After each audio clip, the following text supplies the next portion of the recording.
My name is Ricky Casford with At Your Service Plumbing, and today we're going to rebuild a toilet. All right, so the tools we're going to use to rebuild this toilet is a flathead screwdriver, a small crescent wrench. Now I happen to have a neat socket where the bolt can go all the way through the socket. If you happen to have one of those, that's very handy. Some channel locks. It's always good to have a rag when you're working with wet or dirty substances.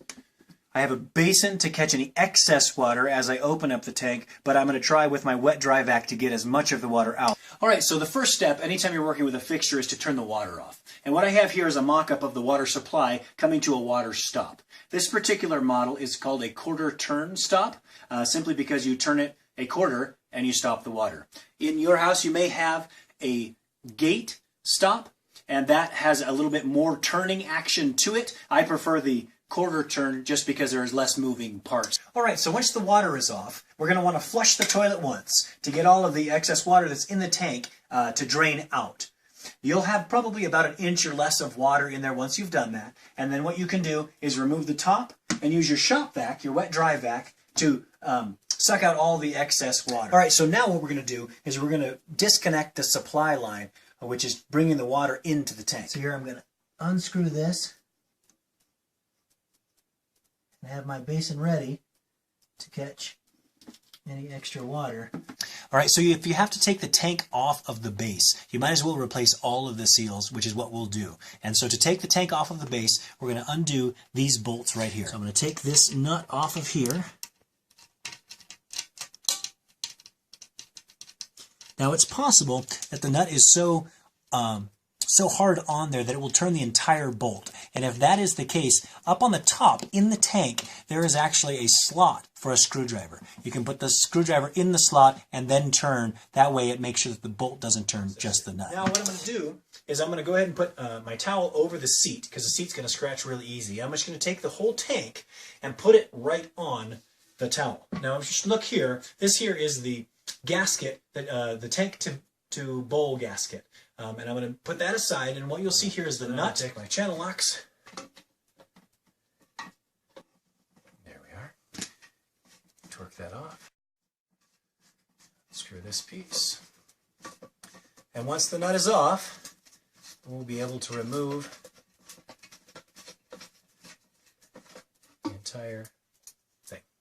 All right, when you're looking to replace the fill tube, this is what you're going to be looking for. This is the complete package here. It comes with your flapper, your gasket, and that nut to hold the gasket on. Then, as you're looking to replace the bolts that go from your tank to your bowl, it comes in a package like this. Sometimes it will come with the tank to bowl gasket, but if it doesn't, make sure that you purchase this separately.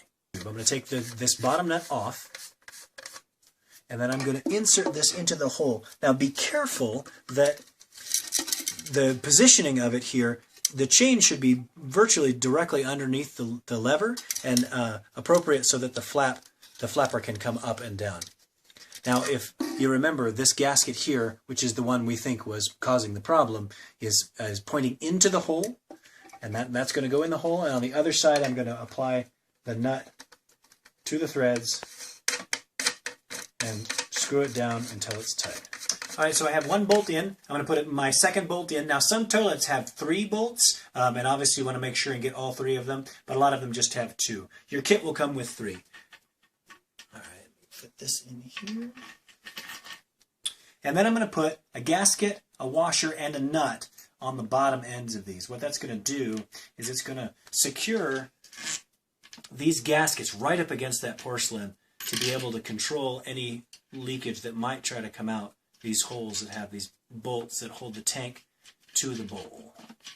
And then here again, my socket comes in great handy. All right, now that we have everything attached, we're going to put this tank back on. Just line up the holes. And you'll notice that right in here there's a piece of porcelain, and then this kind of rocks back and forth. What you want to do is make sure that that's even by the time it's completely tightened down. So I'm putting pressure, now that this side is tight down against it, I'm putting pressure on this side as I tighten this wing nut so that it will be flush as well against this porcelain piece. How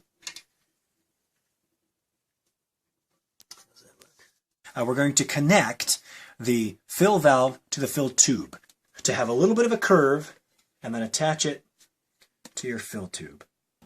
The water supply line back on.